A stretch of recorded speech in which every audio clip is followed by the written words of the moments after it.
Good morning.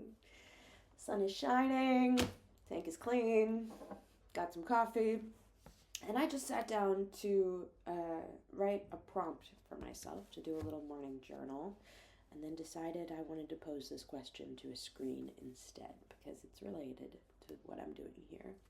Why now? Why do I need to make videos now? Because, believe it or not, the plan with this is not to just, shoot off into the void. I do want to make something useful. And what I've experimented with in the past with that is making videos about the work that I do. And my work, I'm happy about it. Oh, that's so nice. That's so nice to see my face get to wake up when I'm about to talk about it. I do art conservation. So I'm a paintings conservator specifically. I was trained in medieval Renaissance, and then I moved to the Netherlands, and now I'm trained in 17th century Dutch art. I've been here in Amsterdam for 7 years now.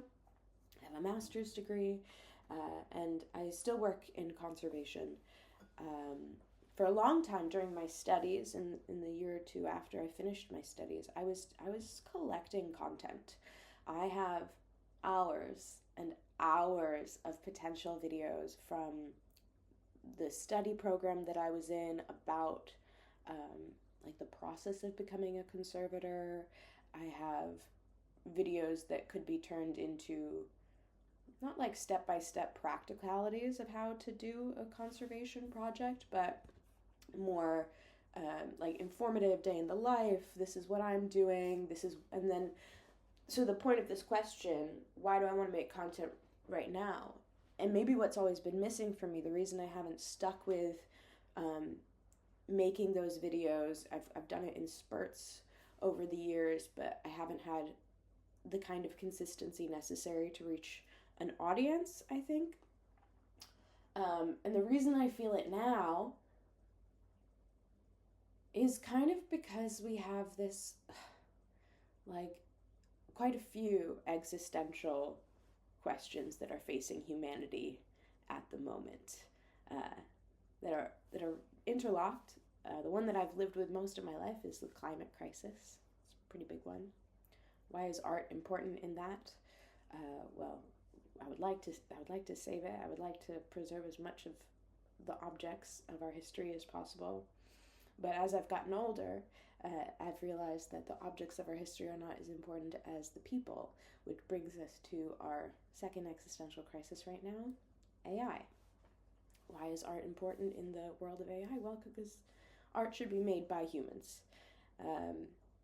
And I want to convey why that's important, what utility does a painting from the 17th century have on us today. Actually, a lot. I have a lot to say about that. The concept of the Dutch Veritas, which was this type of confronting painting that looked hyper-realistic to them at the time, and often included a skull. It was a memento mori, so it was this idea of remember you will die, which is a theme that's in a lot of Western history. Goes back to ancient Rome, that's why it's in Latin. And because of the hyperrealism, the skull, you would stand in front of this painting, and the idea was really to confront that idea and think about it. And then we get to sort of the idea that AI is going to take all of our thinking away from us. And I just want people to engage with the physical world, and paintings, drawings. These are all really good ways to do it. And I would want the aim of my content to not just be informative about the logistics of conservation, but also to contextualize why is this necessary? What can you gain from this? What can you gain from learning about conservation, even if you're never going to do conservation yourself? Will it change the way that you walk through a museum? Will it encourage you to go to a museum, to be more interested in cultural history, to create something yourself? Because there are always going to be humans interested in preserving what humans have previously done. And unfortunately, it seems like we're getting to a more and more narrow point in the human timeline of like when things are getting created by humans for humans. These are big questions. And I have the opportunity to potentially explore them through making video, through doing content. That's sort of why I started my podcast with Abby Montalvo, Source Needed. It's supposed to be sort of like an intellectual experiment on anti-intellectualism, like giving ourselves the space to be messy and just have ideas and talk them through with each other and share that process publicly rather than only ever showing the final product. And it's also going to be a lovely record for us in our friendship, also our intellectual conversations, to be able to look back on this podcast in like potentially 10 years and see what ideas it's sparked for us. But I don't want to just do that conversation with Abby. I want to do it with a group. And if I want a community on the internet, if I want people to be engaging in those questions with me, if I want people to challenge me, I have to make videos, I have to have an audience, I have to be putting more of myself out there. And because of the current, I'm not even going to say the current AI landscape or internet landscape, like I've always been a little bit scared by the internet. There's something about this space that I've never really engaged with, despite watching it for the last 15 years of my life and having a lot of really positive influences. Like, I'm not just watching the messiest stuff that's available, people destroying their lives on the internet, which totally happens, but I think that I have some really good like internet mentors that have learned how to use this thing and also still be a person and still engage with being a person. So I shouldn't be so worried that I'm going to get lost in the sauce. Also, it's very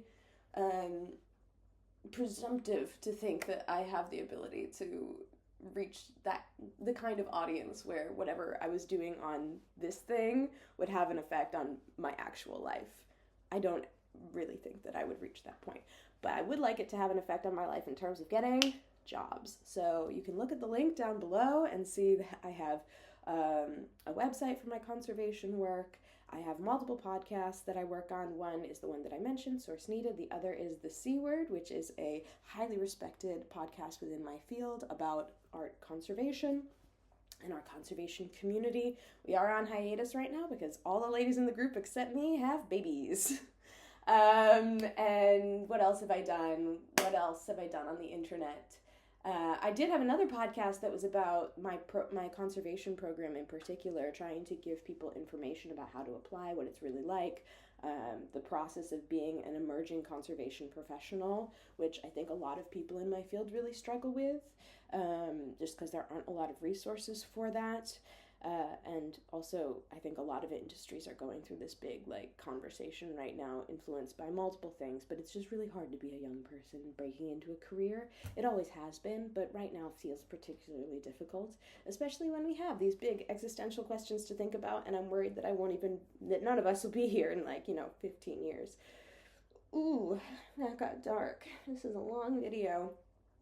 Let's go back to some positives before we hit the 10-minute mark. I want to do this. I'm going to do this. I keep talking about it, and I'm going to fucking do it. Why not? Why not? I have something to say. I have information to give. I think that it's important. I want to explore why it's important, and the only way that I'm going to figure out answers to these questions and figure out how I puzzle piece in is by actually engaging with and doing it.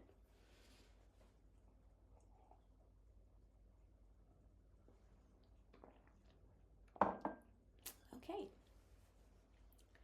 I also give tours. Link down below.